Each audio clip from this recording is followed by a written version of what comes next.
How often have you been at a restaurant and glanced over at the couple or family sitting next to you, only to observe that their faces are buried in their phones and not speaking a word to one another?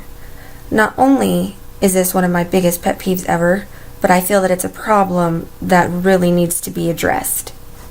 A survey conducted by Joseph Grenny recently looked into what he calls electronic displays of insensitivities, which basically means when you're around other people, you use your phone or other device inconsiderately.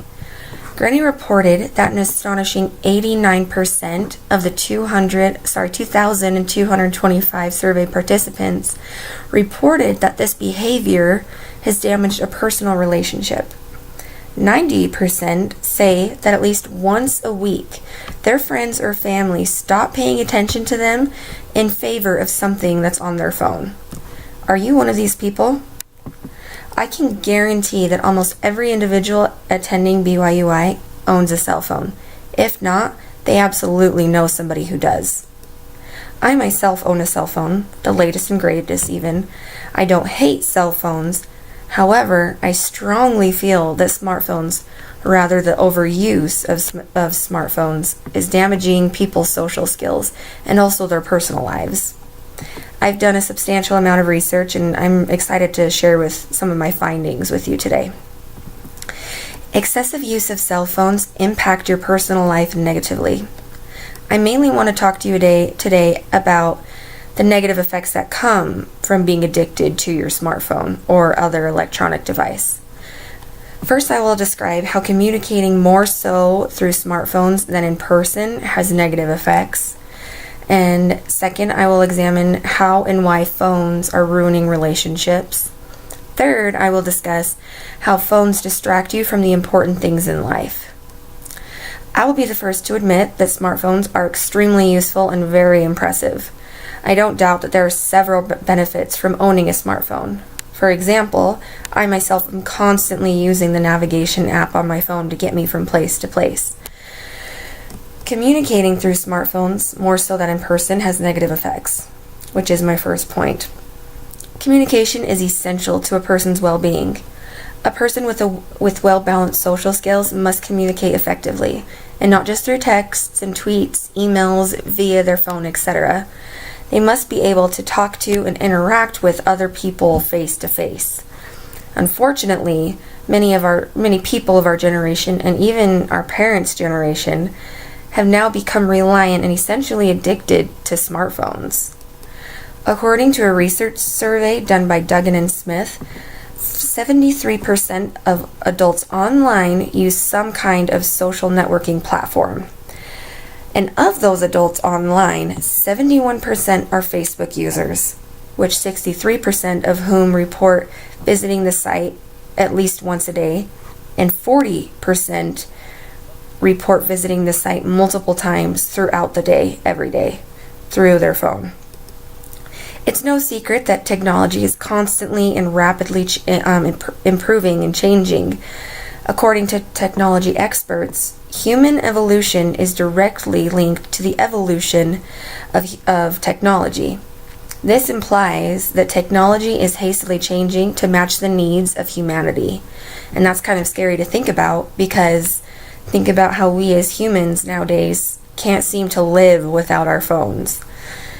Not having adequate practice in communicating with others face-to-face, one-on-one, damages a person's ability to speak comfortably in front of people.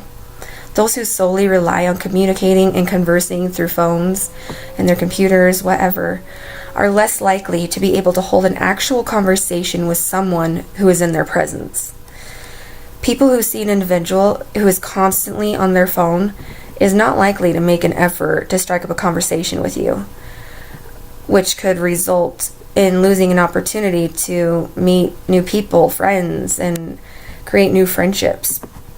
It may be tough to swallow, but the majority of smartphone users are in fact addicted to their phone or the social media apps on their phone. Don't believe me? In October 2010, Facebook's user base was 500 million, okay? Which surpasses the population of the United States. And just 4 years later, an article in the New York Times in April of 2014 showed that Facebook now had 1.3 billion users, which places its user base at close range to the most populated country in the entire world, China. Having an addiction to a smartphone or electronic device ruins relationships. Too often, groups of friends, couples, and families go out for quality time, but somehow neglect to interact with anyone who they're with.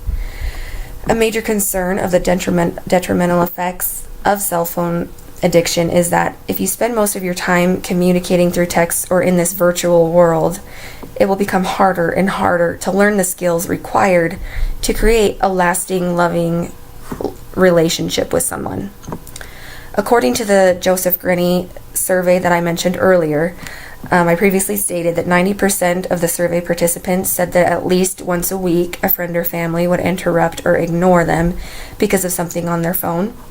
Well, 1 in 4 say that it has caused a serious rift in the relationship. Smartphones are becoming a wedge between relationships that should be long-lasting. Phones are a major distraction in being a part of the important things in life. For example, a saddening observation I make each time I take my son to the park or I jump, playland places like that, I see these mothers on their phones rarely glancing up to acknowledge how high their 2-year-old can jump or to watch them run as fast as they can. And it really makes me sad. Today's society is missing out on life because of this virtual world that we carry around in our pockets, which essentially takes precedence over things that should be a priority. It seems that people care more about documenting the event and broadcasting it over social media rather than being a part of the moment and creating a memory instead of a post. Younger adults in America, ages 18 to 29, which is 15% of the United States population, are heavily dependent on a smartphone for online access. In conclusion, I just want to say, don't be a cell phone addict waiting for your next fix of reading a Facebook post or answering a text. Be present. Interact with your family and friends. Acknowledge their feelings and listen. Just because you hear what someone is saying while you're on your phone does not mean that you're listening. Life is too short and too great to merely live through your phone. No phone in the entire world will ever be greater than life. So enjoy life more than your phone. Thank you.